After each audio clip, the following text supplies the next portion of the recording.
70 ಪೈಕಿ ಕೇವಲ 30 ಮಂದಿಯಷ್ಟು ಶಾಸಕರು ಉಳಿದಂತೆ ಕೆಲ ಸಚಿವರು ಇದ್ದಾರೆ ಅಂತ ಅಂದ್ರೆ ಯಾವ ಮಟ್ಟಿಗಿನ ಚರ್ಚೆ ಆಗ್ಬೋದು, ಏನ್ ಸಂದೇಶ ರವಾನೆ ಮಾಡ್ತಾ ಇದೆ ಇಲ್ಲಿರುವಂತ ಸಂಖ್ಯೆ, ಈ ತರದೆಲ್ಲ ಅನುಮಾನ ವ್ಯಕ್ತಪಡಿಸ್ತಾ ಇರುವಂತಹ ಸಂದರ್ಭದಲ್ಲೇ ಸೀತಾರಾಮ ಕಲ್ಯಾಣ ಸಿನಿಮಾದ ಟೀಸರ್ ಇವತ್ತು ಬಿಡುಗಡೆ ಆಗ್ತಾ ಇದೆ, ನಮಗೆಲ್ಲ ಗೊತ್ತಿರುವಂತಹ ವಿಚಾರನೆ. ಸೊ ಈ ಟೀಸರ್ ಬಿಡುಗಡೆಯ ಸಮಾರಂಭದ ಸಂದರ್ಭದಲ್ಲೇ ತಮ್ಮ ಶಾಸಕರನ್ನೆಲ್ಲ ಒಟ್ಟುಗೂಡಿಸಿ ಅವರನ್ನ ವಿಶ್ವಾಸಕ್ಕೆ ತೆಗೆದುಕೊಳ್ಳುವಂತ ಒಂದು ಪ್ರಯತ್ನವನ್ನ ಮಾನ್ಯ ಮುಖ್ಯಮಂತ್ರಿಗಳು ಮಾಡ್ತಾ ಇದ್ದಾರೆ.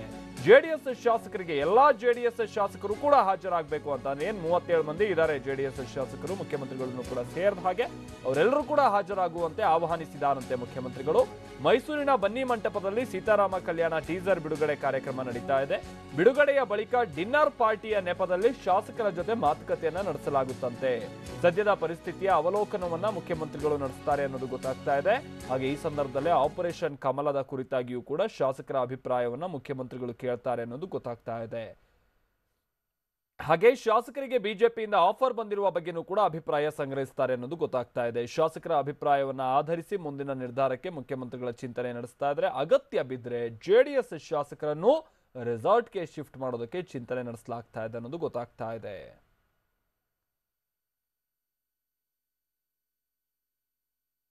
ವಿನಯ್ ನಮ್ಮ ಪ್ರತಿನಿಧಿ ಇದಕ್ಕೆ ಸಂಬಂಧಪಟ್ಟಂತೆ ಮತ್ತಷ್ಟು ಡೀಟೇಲ್ಸ್ ಅನ್ನ ಕೊಡ್ತಾರೆ, ನಮ್ಮ ಜೊತೆಗೆ ನೇರ ಸಂಪರ್ಕದಲ್ಲಿ ಜಾಯಿನ್ ಆಗ್ತಾ ಇದ್ದಾರೆ. ವಿನಯ್, ಹೇಳಿ ಕೇಳಿ ಇವತ್ತು ಪುತ್ರನ ಸಿನಿಮಾಗೆ ಸಂಬಂಧಪಟ್ಟಂತ ಟೀಸರ್ ಅನ್ನ ಬಿಡುಗಡೆ ಮಾಡುವಂತ ಕಾರ್ಯ, ಇಂಥ ಕಾರ್ಯ ಸಂದರ್ಭದಲ್ಲೂ ಕೂಡ ಹೇಗೆ ತಮ್ಮ ಶಾಸಕರನ್ನ ವಿಶ್ವಾಸಕ್ಕೆ ತೆಗೆದುಕೊಳ್ಳುವಂತ ನಿಟ್ಟಿನಲ್ಲಿ ಅಭಿಪ್ರಾಯವನ್ನ ಕಲೆ ಹಾಕುವಂತ ನಿಟ್ಟಿನಲ್ಲಿ ಸಿಎಂ ಒಂದು ಸಮಯವನ್ನ ನಿಗದಿಪಡಿಸ್ತಾ ಇದ್ದಾರೆ, ಏನ್ ಕತೆ ಅಂತ ಹೇಳಿ ಇದು ವಿನಯ್?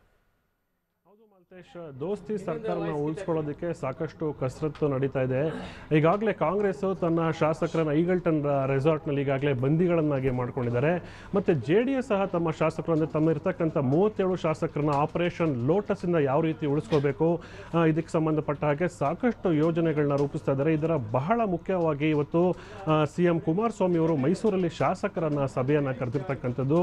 ಇಂಟ್ರೆಸ್ಟಿಂಗ್ ಅಂಶ ಅಂತ ಹೇಳಿದ್ರೆ ಮಾಲ್ತೇಶ್, ಇವತ್ತು ಕುಮಾರಸ್ವಾಮಿ ಅವರ ಪುತ್ರ ನಿಖಿಲ್ ಕುಮಾರಸ್ವಾಮಿ ಅವರ ಸೀತಾರಾಮ ಕಲ್ಯಾಣ ಚಿತ್ರದ ಟೀಸರ್ ಬಿಡುಗಡೆ ಮೈಸೂರಲ್ಲಿ ನಡೀತಾ ಇದೆ. ಸೊ ಈ ಟೀಸರ್ ಬಿಡುಗಡೆ ಸಮಾರಂಭಕ್ಕೆ ಪ್ರತಿಯೊಬ್ಬರು ಶಾಸಕರು ಕಡ್ಡಾಯವಾಗಿ ಹಾಜರಾಗಲೇಬೇಕು ಅನ್ನೋ ಸೂಚನೆಯನ್ನು ಮುಖ್ಯಮಂತ್ರಿಗಳು ಕೊಟ್ಟಿರ್ತಕ್ಕಂಥದ್ದು. ಈ ಟೀಸರ್ ಬಿಡುಗಡೆ ಸಮಾರಂಭದ ನಂತರ ಮುಖ್ಯಮಂತ್ರಿಗಳು ತಮ್ಮ ಎಲ್ಲ ಶಾಸಕರ ಜೊತೆ ಸಭೆಯನ್ನು ನಡೆಸ್ತಾ ಇದ್ದಾರೆ. ಬಹಳ ಮುಖ್ಯವಾಗಿ ಬಿಜೆಪಿಯ ಎಲ್ಲ ಶಾಸಕರು 104 ಶಾಸಕರು ಏನು ಗುರುಗ್ರಾಮದಲ್ಲಿದ್ದರು ಅವರೆಲ್ಲ ಇವತ್ತು ಬೆಂಗಳೂರಿಗೆ ವಾಪಸ್ ಬರ್ತಾ ಇದ್ದಾರೆ. ಸೊ ನಾಳೆಯಿಂದ ಬಹುಶಃ ತೀವ್ರಗತಿಯಾಗಿ ಆಪರೇಷನ್ ಕಮಲ ನಡೆಯೋಕ್ಕೆ ಸಾಧ್ಯತೆ ಇದೆ. ಸೊ ಬಿಜೆಪಿಯ ಯಾವುದೇ ಆಮಿಷಕ್ಕೆ JDS ಶಾಸಕರು ಒಳಗಾಗಬಾರ್ದು ಅಂತ ಹೇಳಿ ಮುಖ್ಯಮಂತ್ರಿಗಳು ಸೂಚನೆಯನ್ನು ಕೊಡೋರಿದ್ದಾರೆ. ಎರಡನೇ ಭಾಗವಾಗಿ JDS ಶಾಸಕರು ಮತ್ತು ಸಚಿವರು ಅಂದರೆ ಬಹಳ ಮುಖ್ಯವಾಗಿ ಪ್ರವಾಸೋದ್ಯಮ ಸಚಿವ ಸಾರಾ ಮಹೇಶ್ ನೇರವಾಗಿ ಒಪ್ಕೊಂಡಿದ್ರು, ಒಂದು ವೇಳೆ ಆಪರೇಷನ್ ಕಮಲ ಮಾಡಿ ನಮ್ಮ JDS ಶಾಸಕರನ್ನ ಮುಟ್ಟಿದ್ದೇ ಆದರೆ ನಾವು ಸಹ ಆಪರೇಷನ್ ದಳ ಮಾಡಬೇಕಾಗತ್ತೆ.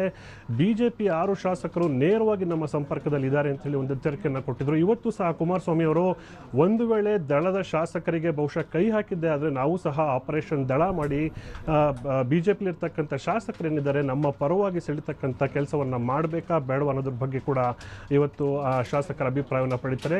ಬಹಳ ಮುಖ್ಯವಾಗಿ ಮತ್ತು ಕೊನೆಯದಾಗಿ ನಾಳೆಯಿಂದ ಏನು ರಾಜ್ಯದಲ್ಲಿ ಆಗ್ತಕ್ಕಂಥ ರಾಜಕೀಯ ಸ್ಥಿತ್ಯಂತರಗಳಿದೆ ಅದಕ್ಕೆ ಸಂಬಂಧಪಟ್ಟ ಹಾಗೆ JDS ಶಾಸಕರನ್ನು ಕೂಡ ರೆಸಾರ್ಟ್ಗೆ ಶಿಫ್ಟ್ ಮಾಡಬೇಕಾ ಬೇಡವಾ ಅನ್ನೋದ್ರ ಬಗ್ಗೆನೂ ಇವತ್ತು ಶಾಸಕರ ಅಭಿಪ್ರಾಯವನ್ನು ಕುಮಾರಸ್ವಾಮಿ ಅವರು ಮೈಸೂರಿನಲ್ಲಿ ಪಡೆಯೋರಿದ್ದಾರೆ. Maltesh, okay, thank you.